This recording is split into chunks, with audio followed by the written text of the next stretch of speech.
Welcome to Floral Designing with Decorative Wire. This is Luann from www.weddingflowersinc.com. Today I'm going to show you how to use decorative wire in place of ribbon. You can use it on corsages, boutonnieres, or other type of wearable flowers, even ones that attach to a purse. You start with a flower just as simple as carnation. It really doesn't have to be an expensive flower. But I want to make the stem more malleable and workable, since it's got to be flexible. So I'm going to cut it right underneath the bulb or the calyx. Taking a 22 gauge wire, I take the wire and pierce the bulb from the side. Then I bend the wires down and then snip them short with wire cutters to the same length. To give the stem extra added strength, I pierce it with a second wire, bending it down in the same manner, so I have 4 wires coming down to make a single stem. Then I use floral tape, which is rather sticky and it will adhere to itself. Starting at the top, right under the petals, I wind it around the bulb, pulling and stretching the tape slightly as I move down the stem. When you get to the bottom, just simply pull hard and tear the tape off. Now you have a strong, supple stem that is easy to work with as both corsages and as boutonnieres. Since I want a contrast of colors under the wire overlay, I'm going to use a sheer purple ribbon and wind it around the stem first. I want to cover up that green corsage tape. You wrap it much in the same manner that you did the tape, although it's a little bit more difficult because it does not cling to itself the way the floral tape did. Just make sure you wind it tightly. I turn the flower rather than the ribbon and just go all the way down, overlapping the edges. When you get to the bottom, you can make the ribbon stay in place by giving a sharp twist at the bottom, bending over itself, and then taking a sharp pair of ribbon shears to cut, because you do not want any frayed edges. Now the fun begins, actually getting to design with the wire. I'm using Oasis bullion wire. It has over 450 feet per roll, and it comes in a lovely array of different colors. So you can get really creative and decorative. I'm using light pink because it contrasts nicely with the dark purple ribbon on the underside. I begin by winding the wire around the top, right under the petals, and then I give a sharp twist to it so the wire adheres to itself. Once it's attached at the top, I simply begin winding the wire down the ribbon-covered stem. Now I find it easier to hold the wire between my thumb and forefinger and simply turn the flower itself. When I reach the very bottom, I'm going to uncurl and straighten out that bottom stem so I can get the wire down to the very tip. When I get to the bottom, I turn it upside down and give a couple hard raps with the wire just to make sure that it stays firmly in place and that no ribbon can come unwound. From here on, it is simply just moving up and down the stem, adding more and more bullion wire until you get the effect that you want. You can stop, cut off the wire, and attach a new one, and start with another contrasting color. But for this boutonniere, I'm going to stick strictly with just the pink and the purple. I like the pink because it contrasts, and it really gives a little relief to all of that really dark purple that is in this boutonniere. You'll find that there is lots of ways you can incorporate bullion wire into all of your different designs. I do have another tutorial with a wedding bouquet where I actually wrapped the bullion wire around steel grass and then made it into a great big loop and then inserted it into the bottom of a bouquet. I like using bullion wire or other decorative wires to add colors that flowers do not come into naturally. A lot of times I have brides want me to add elements that include colors such as turquoise or a strange orange color or something that's very vibrant, but it doesn't always come in the same colors as fresh flowers do. Since I like the naturalness of fresh flowers, I like using wire to add in that type of color contrast rather than spraying the flowers an unnatural color. You can see I'm just finally finishing up the wrap. Again, every single time I get to the bottom, I wrap it very tightly so that it doesn't come undone. And then I'm going to fasten it in. and I've given it a cut, and using it like a thread, I just feed the cut end of the wire through the bottom loop and pull it tight. I do this several times. Simply, I'm just creating like a knot at the bottom of the boutonniere. And when I get it final pieces together, I just give the wire a sharp twist so that it's completely attached and very tight in against the bottom. Then using wire cutters, I just snip them off short,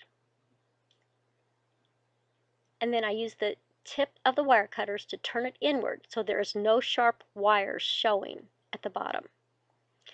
Now we have a beautiful boutonniere that's ready to have more decorative wire added.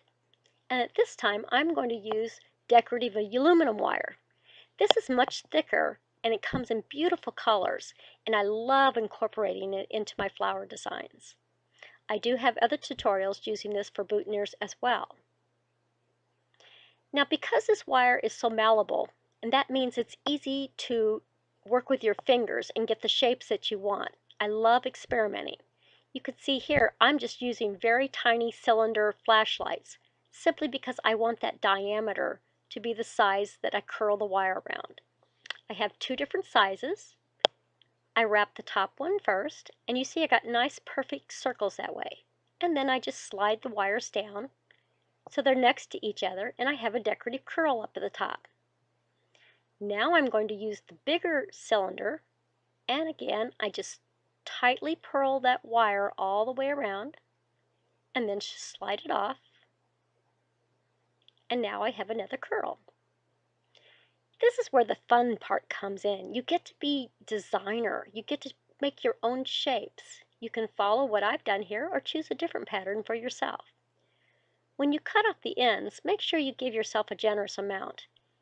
It's really bad when you're not done with your design and you wish you had just another inch or two to work with. Again, with my hands, I can simply mold into the shapes that I want. I like to play around with different designs, and I actually sometimes draw the pattern out before I begin.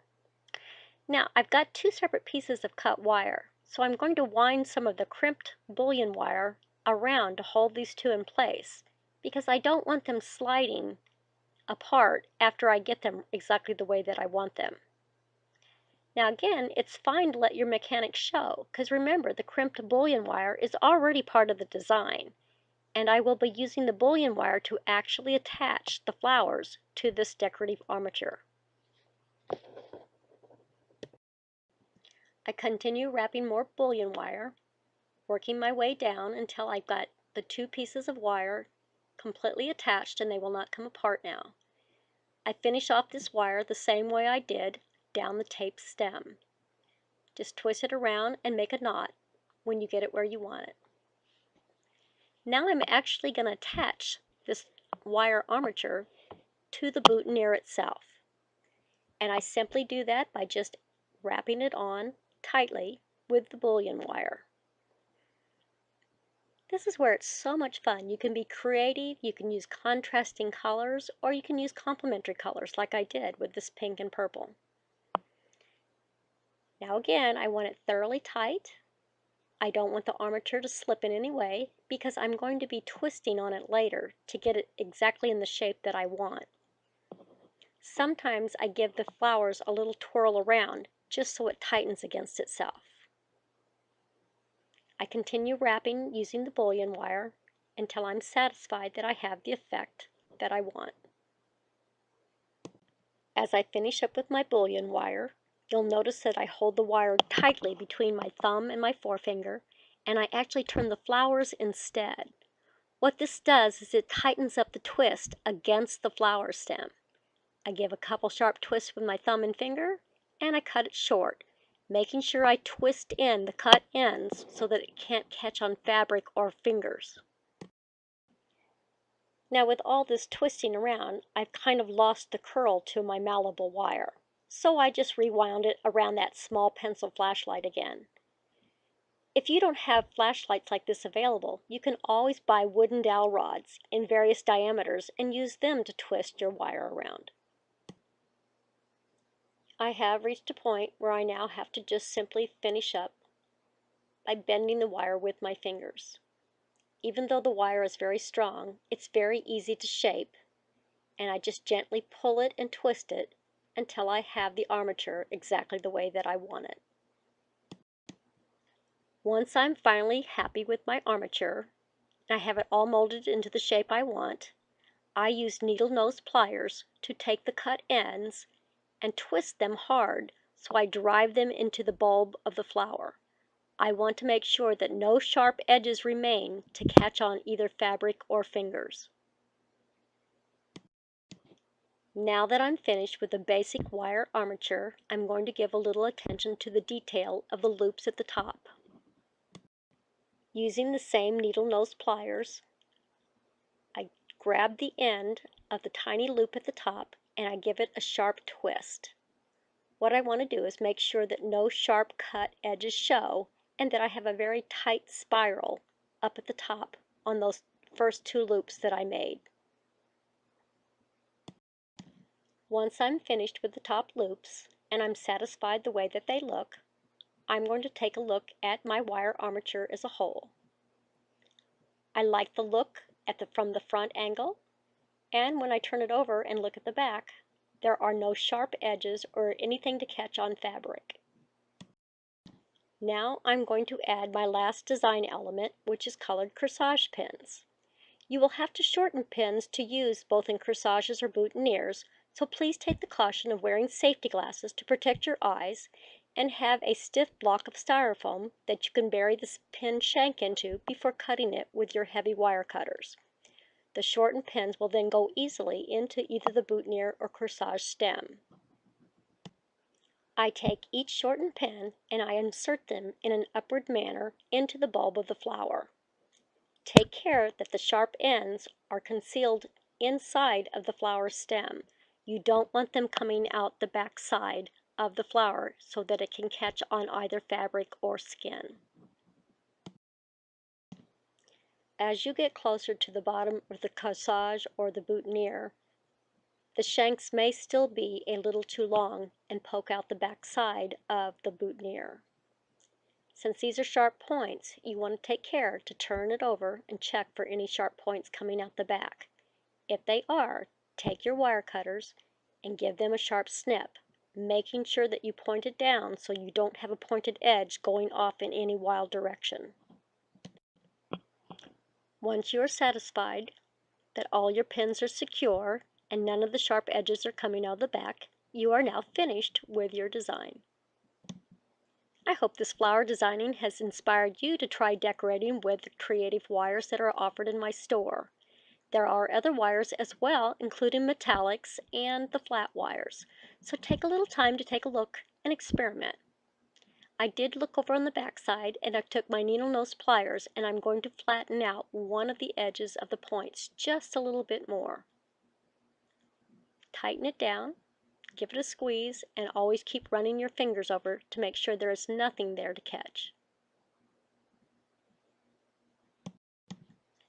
I finish all my fresh flowers designs by sealing them with a flower sealant called Finishing Touch. This is made by Floral Tape, a product that's been around for many years.